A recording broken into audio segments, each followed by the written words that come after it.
piece of legislation that we will have passed the United States House of Representatives. I don't care whether we're dealing with sex trafficking or anything else. This legislation and your work will save lives. Save lives. Okay, that's Tommy got it.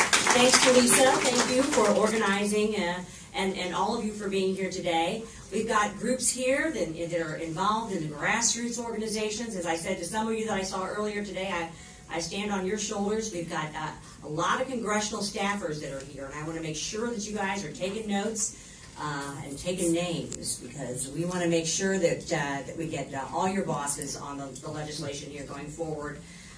For all of you who have been following the national conversation, we know that sex trafficking has moved from the streets to the internet. Some sad statistics here. The National Center for Missing and Exploited Children has witnessed an 846% increase in suspected child sex trafficking reports. 846% increase in recent years. And 81% of these reports concern online trafficking, facilitated by websites that help traffickers post these advertisements. Backpage.com is the largest of these websites, but it is just a part, and I want to underscore that, just a part of the diverse and growing, I'll call ecosystem. Since Backpage began successfully claiming Section 230 immunity, starting in about just 2010, in courts all across the country, hundreds and hundreds of advertising sites have jumped into the market, many of which are, frankly, far more explicit even than Backpage.com. Eros, E-R-O-S, serves the high-end market. Escorts in College advertises women close to and under the age of consent. And Massage Troll is popular, sadly, in my own district, in the arena of St. Louis, Missouri. And I could go on and on and on. Beyond these advertising hubs, there are also hobby boards. I just want you to understand how hideous this is. Hobby boards, websites where Johns post reviews of their sexual encounters. Wow. The Erotic Review, which is one of them, is called, serves as as the Yelp of the sex market, allowing users to rate victims on extremely explicit details with shockingly graphic descriptions that I frankly will not repeat here. I've spoken and spent a lot of time with, and so has my team, with state and local prosecutors across America, where the majority of these cases are investigated, charged, and prosecuted at the state and local level. They want to hold online advertisers accountable, but they cannot. Section 230 of the Communications Decency Act has been interpreted so broadly that criminal and civil cases against Backpage have been thrown out time and time again. When Congress passed Section 230 more than 20 years ago, I remind you, this was in 1996, think about how the internet and technology has evolved. So over 20 years ago, they passed Section 230. Congress clearly never intended for the internet to become a red light district, but sadly it has. Congress says it prioritizes the fight against sex trafficking, but allowing courts to block the enforcement of sex trafficking laws against online distribution services, especially at the state and local level, has intensified trafficking in America. Last year, the U.S. Court of Appeals for the First Circuit ruled that there is a fundamental tension between Section 230 and our nation's sex trafficking laws, and that the remedy, and this is verbatim from the court's opinion, the remedy is legislation, not litigation.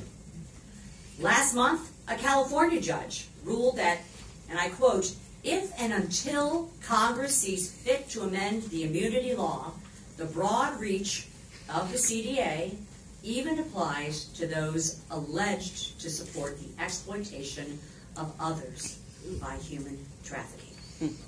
So, it's real simple. Congress must legislate. Plain and simple. In April, we introduced H.R. 1865. We allow states and victims to, and the important part here is fight online Online Sex Trafficking Act, FOSTA. FOSTA. Got to come up with something catchy. So, fight online Online Sex Trafficking Act.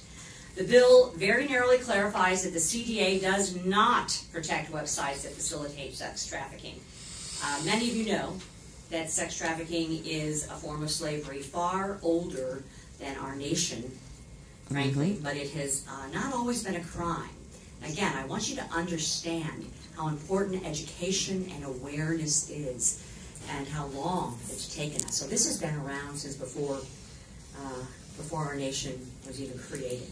It wasn't until the year 2000 that Congress finally passed legislation to explicitly define and criminalize sex trafficking.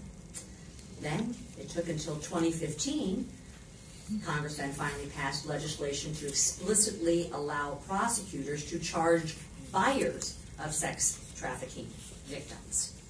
And now, with the support of survivors, many of whom are in the audience here today, 50 attorneys general, state and local prosecutors, law enforcement, and organizations that are as diverse as Oracle, the Family Research Council, to the National Organization Against Women. Never did I ever think of it, Family Research Council, and now to be joined hand in hand. But that's how bipartisan this is. That's how much you know that this is a struggle against good and evil. Now, I believe from 2000 to 2015, we are going to make 2017 the year that Congress finally passes legislation to explicitly allow victims and states to hold online marketplaces accountable for profiting for the exploitation of the most vulnerable.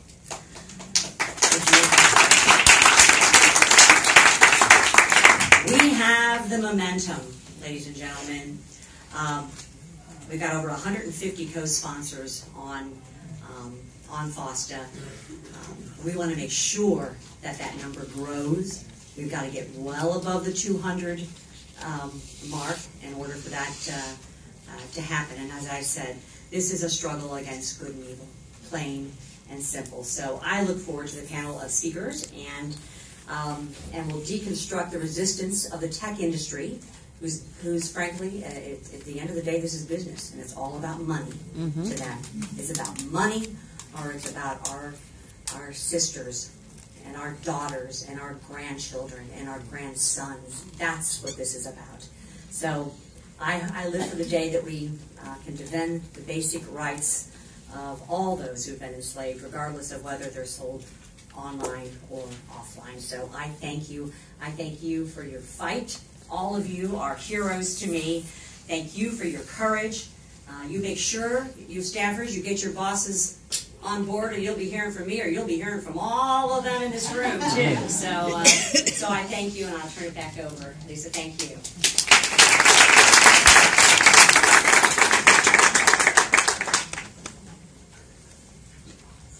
Thank you so much, Congresswoman Wagner. We're really grateful, for your leadership on H.R. 1865 and all you're doing on behalf of trafficking victims. So please, everyone, please give her a round.